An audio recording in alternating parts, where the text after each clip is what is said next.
Alright, তো আজকে আমরা শিখবো একটা নতুন ফাংশন যেটার নাম হচ্ছে এইচ লুকআপ। তো আমার প্রিভিয়াস ভিডিও যেটা ছিল ওটা হচ্ছে ভি লুকআপ নিয়ে, ঠিক আছে? যখন ডেটাটা ভার্টিক্যালি প্রেজেন্ট, মানে এইরকম ফরম্যাটে প্রেজেন্ট, তখন ডেটাটার সর্টিং করার জন্য ভি লুকআপ ইউজ করতে হবে। যদি ডেটাটা এরকম থাকে হরাইজন্টাল ফরম্যাটে, তাহলে এইচ লুকআপ ইউজ করতে হয়, ঠিক আছে? তো আজকে আমরা এইচ লুকআপটাই শিখবো। তো এইচ লুকআপে কি করতে হয়, বেসিক্যালি ফর্মুলাটা সেম, যেটা ভি লুকআপে যে ফর্মুলাটা ছিল ওটাই এইচ লুকআপে লাগবে। হ্যাঁ, তো এখানে জাস্ট ওই ওটা যেমন কলাম নাম্বার দিতে হতো, তা এই জায়গায় এখানে শুধু রো নাম্বারটা চেঞ্জ হবে, বাদ বাকি সব সেম। ঠিক আছে? তো আমাকে যদি কোয়ান্টিটি বার করতে হয়, আমি একটা এরকম ডেটা আছে, আমাকে অফিস সাপ্লাইজ এর বেসিসে আমাকে তার কোয়ান্টিটি এবং প্রাইস বার করতে হবে, ঠিক আছে? তো আমি এইচ লুকআপ দিয়ে শুরু করব লেখা। আমরা যেভাবে ফর্মুলা লিখি, ঠিক আছে, ব্র্যাকেট ওপেন করলাম, লুকআপ ভ্যালু। আগের দিন যেরকম ভি লুকআপে করলাম, যে আমরা কোন জিনিসটার ভিত্তিতে আমরা কোয়ান্টিটি বা প্রাইস যেটা বার করব, কোন কিসের প্রাইস বা কোয়ান্টিটি বার করব, ঠিক আছে, সেটা লুকআপ ভ্যালু হবে সেই সেলটা। ঠিক আছে, টেবিল অ্যারে আবার আবার সেই সেম, আমাদের পুরো পুরো ডেটা সেটটা হচ্ছে আমার টেবিল অ্যারে। ঠিক আছে, এই যে এখানে দেখো এসছে রো ইন্ডেক্স নাম্বার। ঠিক আছে, ওখানে যেমন কলাম ইন্ডেক্স নাম্বার ছিল, এখানে এসছে রো ইন্ডেক্স নাম্বার। ঠিক আছে, তো রো ইন্ডেক্স যেমন আমার এখানে চেয়েছে কোয়ান্টিটি, তো কোয়ান্টিটি হচ্ছে 1 2 3, 3 নম্বর রোতে। ঠিক আছে, কমা দিয়ে লিখতে হবে 3। ঠিক আছে, আর রেঞ্জ লুকআপ আমরা বলেছিলাম আগের দিন যে ফলস মানে হচ্ছে এক্স্যাক্ট ম্যাচ, আর ট্রু মানে হচ্ছে অ্যাপ্রক্সিমেট ম্যাচ।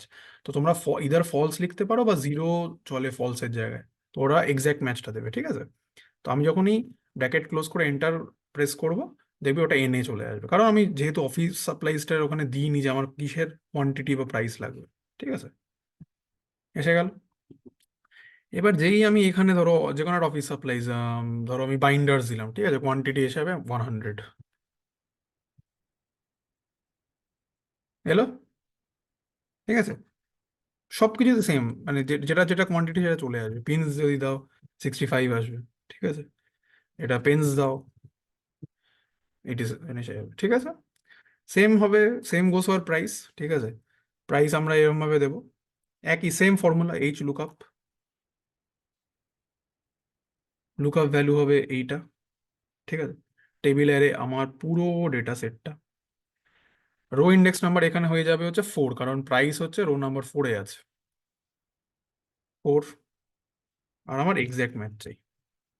এটা দেখবে এখানে পেন্স আছে, তো পেন্সের প্রাইস চলে আসবে, এখানে 20 চলে আসবে। সেম, এখানে তুমি দাও ইরেজার্স, চলে আসবে। এই যে ইরেজার্স এর 65 কোয়ান্টিটি আর 10 হচ্ছে প্রাইস। কিন্তু এখানে একটা ব্যাপার আছে, সেটা হচ্ছে যে এখানে তুমি যদি বানান ভুল করো, তাহলে কিন্তু ওই জিনিসটা আসবে না। ধরো মানে কোয়ান্টিটি বা প্রাইসটা কিন্তু ঠিক দেবে না, তো তোমাকে মেক শিওর করতে হবে যে এই জায়গার বানানটা আমরা ভুল লিখছি না। যেমন ধরো আহ, এখানে তুমি এরকম লিখলে, ঠিক আছে, ইরেজার বানানটা ভুল লিখলে, তাহলে কিন্তু এনে চলে আসবে, কারণ ইরেজার বলে কিছু নেই অফিস সাপ্লাইজের ওখানে।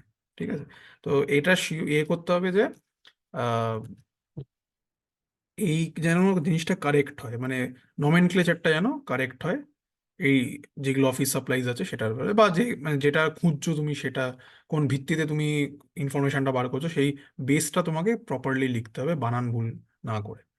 ঠিক আছে, আজকের মতো এইটুকুই, দেখা হচ্ছে পরের ভিডিওতে। টাটা।